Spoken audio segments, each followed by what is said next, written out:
How y'all feeling? How y'all feeling? It's your boy Prince back at it again with another 10 for 10. Y'all been telling me to take it to the top, and I'm finally here. I think I done made it to the peak. I'm super humble about this experience. We had no other than Clout King's facility, one of the best in Michigan, if not the best, very arguably the best.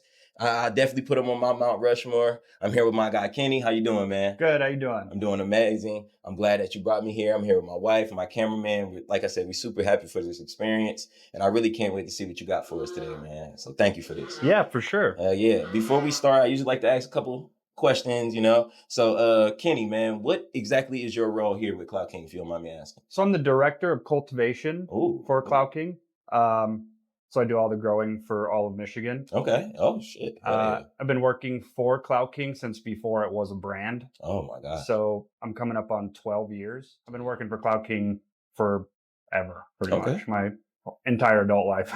So it's crazy that you said that, because when I think Clout King, I mean, obviously I haven't seen like your infrastructure as far as your organization goes, but I just look at you guys so big. So I always assume like it might have been more of like a corporate setting, but basically based on you saying that, it seems like it's more of a family setting. Oh, definitely. Hell yeah. There's nothing corporate about Clout King. Hell yeah. That's great. Sure. That's great to hear. Like, so, I mean, you've been here 12 years. You got to love it, man. What has kept you here outside of the marijuana? Like, what is something that you love about your job on a daily basis, man?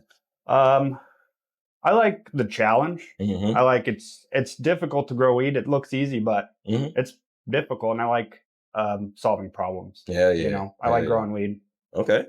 And then the last thing I'm gonna ask before we start the tour. I mean, I see you said you like growing, and when you first came and like into this Clout King situation, did you know you guys would be as big as you are now? No, I didn't even know if it was going to go legal or not. Okay. So, I mean, what made you like say like, this is what I want to do with that risk factor behind you? Honestly, I'm not sure. I was 20 years old and I wanted to just do something, you know, and I thought I got the opportunity to work for Z, the owner of Clout King. Hell yeah. So I moved out from Las Vegas. I moved to California to work for him. Hell yeah. And then, I just ended up loving it and wanting to continue to do it. If y'all hearing that out there, my boy Kenny, he telling y'all to follow y'all dreams, man. A lot of times it might not be fully structured for you, man. You might not be able to see the path that's ahead of you, but if you love it, if you care about it, if you're passionate about it, good things may happen, man. Good things may happen. I apologize. My dude Kenny right here is living proof. So we're going to start this tour. We're going to see what he got for us today. I'm super excited, man. Can't wait. Sweet. Thank you for that. Yeah. So we finally made it in, y'all, man. It's loud. It sounds like a lot of stuff is going on, man. It looks like a lot of important things is going on. People is getting to work. So Kenny, man, where's the first stop we're going to take us? Well, the first stop is going to be the nursery. It's where all our moms are, all our clones are. Okay. Some veg plants. Hell yeah, hell yeah, hell yeah. Okay. So the early start of what's going to end up being one of the best situations you ever seen, man. I'm telling you, it's going to get better and better. So just stay tuned with us, man. We're ready. Cool. So there's only 6 people that work at this facility? Yeah. That is amazing, bro. Yeah. So how do y'all do it, man? Like, is it a reason why it's only 6? You know, I've always believed that 5 wolves are better than 100 sheep. So isn't that more of a mindset to it? Yeah, 100%. Everybody here who's at this building has been since we opened this building up for 5 years. Hell yeah. We have one person who's new, but everyone like really cares about what they're doing. Hell yeah. And wants to do the best job possible. That's great, bro. Shout out all the cultivators, all the trimmers, anybody who is here at Clout King right now, helping this happen. Man, keep killing it. So right now we're in the first room. Is there any specific strains that we checking out today, man? Yeah. So this is all our moms. We have some Wagyu.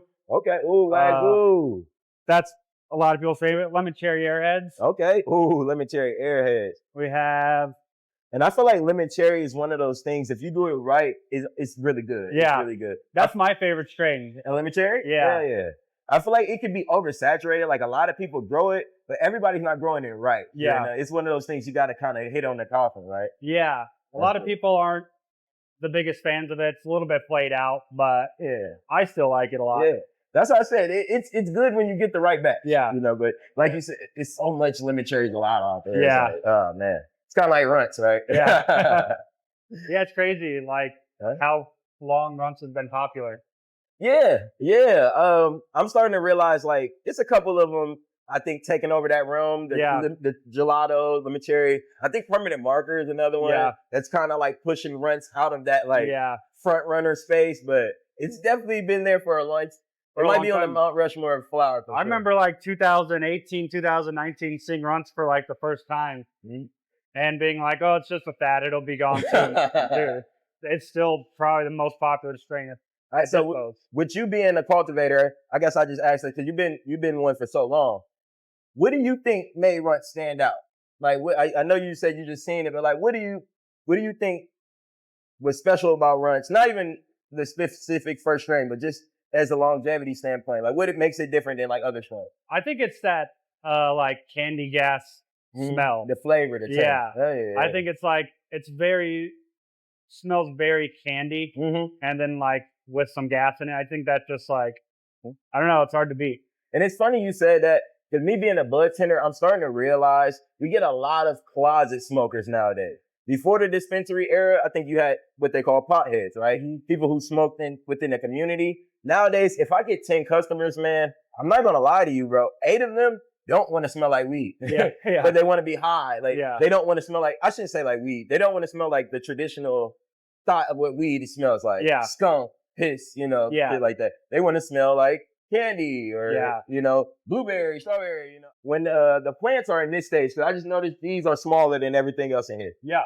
How difficult is it? Like, are they more vulnerable in this stage? Like, is it more, I'm trying to see how I should label this. When they're in this stage, does it seem like you have to put more attention to detail than when they get bigger, or is it kind of all the same throughout the whole process? Yeah, they're definitely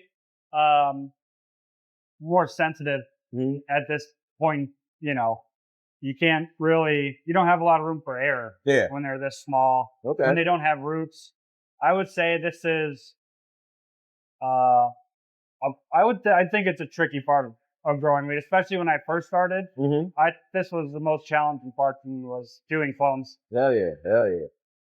But I mean, it's easy when you have a nice, SOP to follow. Okay. And you have it all written down. You just, you dial it in and it's good. It's like riding a bike. Yeah. Hell yeah. I've never grown, so that's why I usually ask questions like that. I'm not gonna lie, I've sold weed my whole life. That's kind of my background. Yeah. I'm just glad that I can do it legally now and be able to support my wife and my family. But I was on that other side. Yeah. I just, unfortunately, and I take nothing away from this, I just think I don't have the patience, man. I always wanted to grow, but I just don't think I have the patience. So this is a blessing, bro. Yeah, that was tricky to get used to, for sure. People don't care about what you look like, bro. They don't care about what you're saying. They just want to hear the information. Yeah. They just want to hear the shit that doesn't have anything to do with, oh, this is going to get you high. It just makes it cool to know how this all works. Yeah. That it's an industry, bro. Yeah. This is a emitter. What happens is, this is a dripper, and it puts out a gallon of water per hour. So, you said a gallon of water per hour? Yeah. Yeah. But you have it on a timer, so you don't run it for a full hour. You'd run it for like 1 minute every 2 hours. Okay. Does certain strains take more water than other strains? Yeah. Okay. Yeah. All strains are pretty much different. Okay. The way you feed them, what they like, the environment. So how do you gauge? Like, how do you know how much to give a certain strain? What, like, is it just you know it because you're a connoisseur, or is it like? Yeah, we have sensors in the pots. Oh, for real? Yeah, so I can check the moisture content. I can check the nutrients inside the pot. So in all the flower rooms, we have them on every table. So I can look at I have a graph that I can look at, and I can see if they're getting enough water, if they need more water, That's dope, bro. Yeah. And that's what I'm talking about. Cause like I would have never knew that. Yeah. Like I'm trying to tell you, man. Yeah, I'll show it to you. It's cool. Yeah, no, that's dope as hell, man. Thank you for this, man. Yeah. But he literally said he has a sensor that shows him everything. So he knows exactly how much water to give him, exactly how much nutrients to give him. And it's just so dope, bro. To see like how in depth this grow process goes is awesome, bro. Yeah. That's one of the rooms. So if you looking right now, this is my guy's chart, man. And he just keeps him in motion, bro. He knows exactly when something is up, when something is down, when something needs nutrients, when something doesn't. And I feel like that's why they're killing it, man. The attention to detail, bro. How much they care, bro. Yeah. So every room has one of these graphs. We go into an early flower room. Take your time. Oh my God. Oh my God. Do y'all see this? Hey, I'm gonna be honest, man. Can I just get a sleeping bag? I'm gonna sleep right here in this corner, man. I won't make no issues. This is amazing, man. So what y'all seeing right now, I think this is one of the best structures I've seen so far. It smells good in here. It looks great in here. So, I mean, I really don't even know where to start with the questions, man. What strands are we checking out right now? Do you got a thought at the top of your head? Yeah, we have, let me see. I got the list over Take your time, man. This looks beautiful, bro. All this still shocks me. No matter how many tours I've been on, just walking into these rooms. And I ask this all the time, man. You've been doing this forever.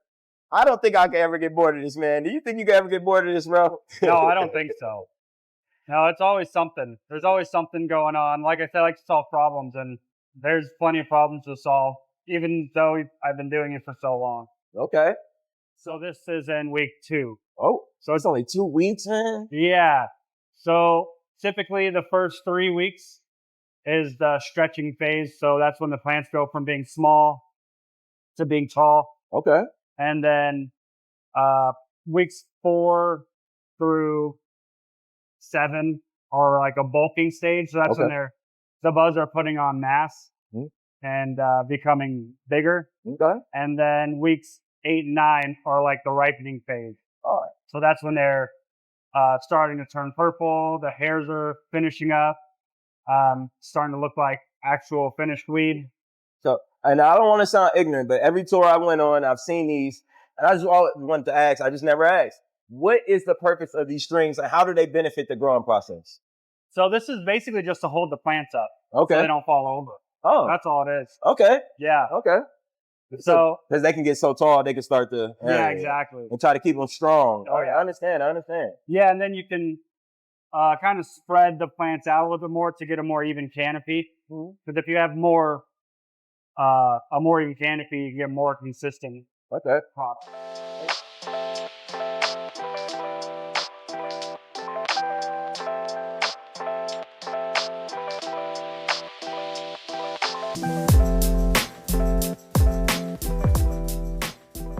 All right, y'all. How y'all feeling? We about halfway through this tour. And honestly, my expectation levels was here.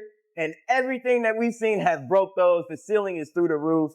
My guy has taught me so much more than I learned in, past 6 months in one day. So I can't believe that I came here. I'm super humble for this opportunity. We've seen the veg stage.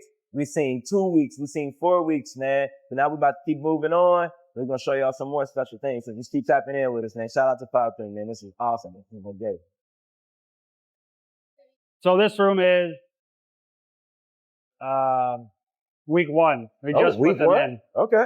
And what does the green light do? I just noticed this green in here. So the green light is for when the lights are off. You can go in there. It doesn't affect the photo cycle of the plant. Okay. Hell yeah. Because the plants get 12 hours of light and 12 hours of darkness. That's how they know they're in flower.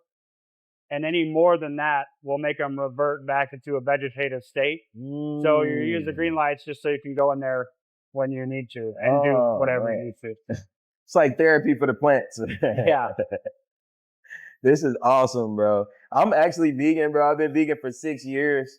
So I'm like a firm believer in like plants are like actual living beings, like living things. So yeah, like just hearing you say that is just amazing. Yeah. Hell yeah.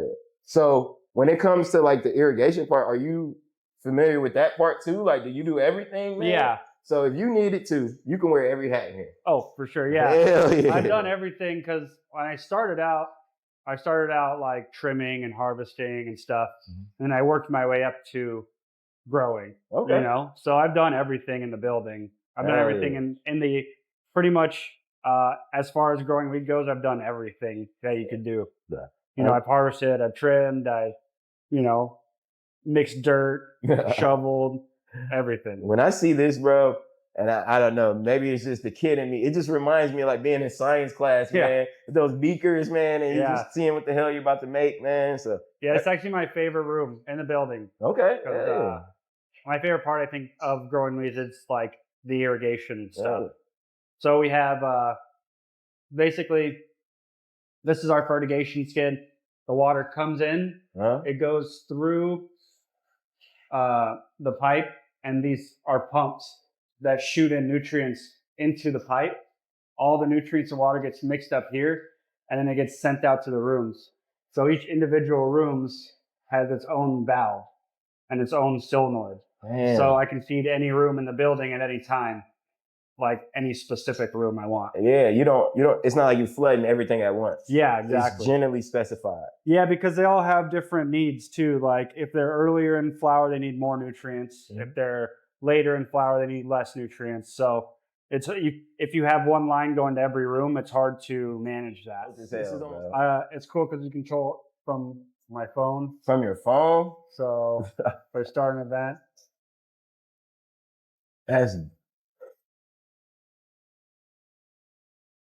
So that's the nutrient being pumped in to the mixer. Hey man, hey man, this is amazing, bro. So this is all cool. Set up on timers. So there's different phases for flower, but I have it programmed to see feed at certain times. Okay. So I can turn on a feed if I need a extra feed, but it's all pretty much automated to the times that I set it to go. No, this is dope, bro. This is dope, bro. Yeah, I love this part. This is awesome, bro. Yeah, so we have basically calcium nitrate, magnesium sulfate, and our bloom, which is all the other stuff. That's dope, though.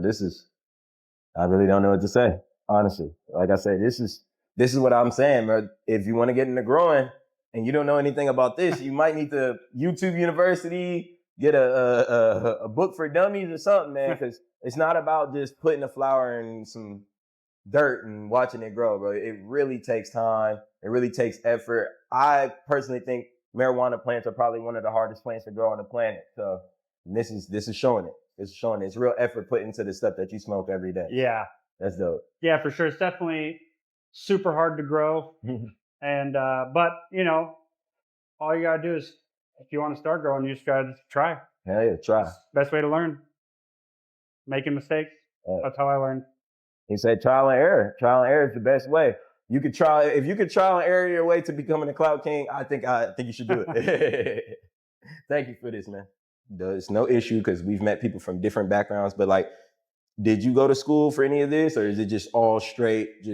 Yeah, I didn't go to school for any of it. I just started actually working in the industry, working my way up and learning as I went. I had a lot of great mentors, a lot of great people who taught me a lot, you know, and just into the, you know, weed college. No, that's cool. And I mean, that's why I ask questions like that, because people love to hear that. You know, a lot of people don't know that you don't have to necessarily go to school, or you don't have to, like, it's just a lot of information out there about what's going on behind the scenes that I just feel like people are so ignorant to. Yeah. Which is fine, you know, but it's just, I think this industry is so huge. You know, I think I read an article like 3 days ago and they said marijuana in Michigan was like the third highest profitable industry in Michigan, you know, behind like health and something else. Yeah. So it's just like when you see things like that, I feel like people want to see, where can I fit in? What space can I, you know, create for myself within this realm? So yeah, I know. Like, I think probably the majority of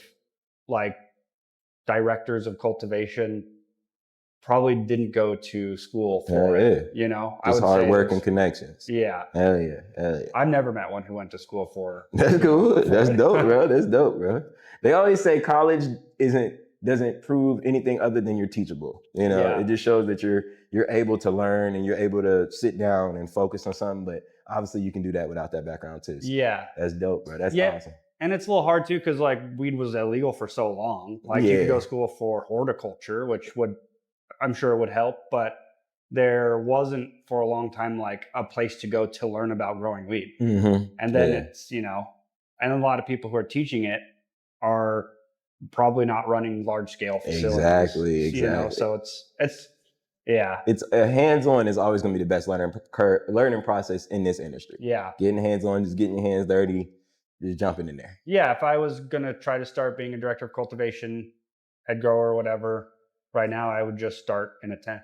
Hell yeah. You know, trying to get it down, figure out what's going on. Hell yeah. Get a job at a cultivation facility and go from there. Try to work your way up. I love it, bro. I love it. So yeah, we hang the nets on these racks, these moving racks, and then we hang the plants off of them. Hook them up. And then we roll them in here, and then they zip tie them to this thing, and then we lift it up, and then you do another row on the bottom like that. So people don't have to get on ladders, because getting on ladders kind of sucks. Working on ladders. Hell yeah, especially when you're really focusing on like making sure the plant stays how you want it to stay and stuff like that. Yeah. They utilize going up a lot. Nah, this is awesome. It smells so good in here. I'm sorry, man. Oh my God. This almost just made me high smelling it. That's that real Wagyu, y'all, man. I honestly think that speaks for itself. I really don't even have to say much about Wagyu. If you don't know about Wagyu, Clout King Wagyu, to be specific, because we got a lot of imitators out there. If you don't know about Clout King Wagyu, you need to get updated on your Michigan flowers very quickly. That's all I'm gonna say. Yeah, I'm good. Thank you so much for this, bro. Yeah, thank you, like guys. I said, this opportunity was awesome. To be able to come in here means a lot. And we're gonna head up out of here, man.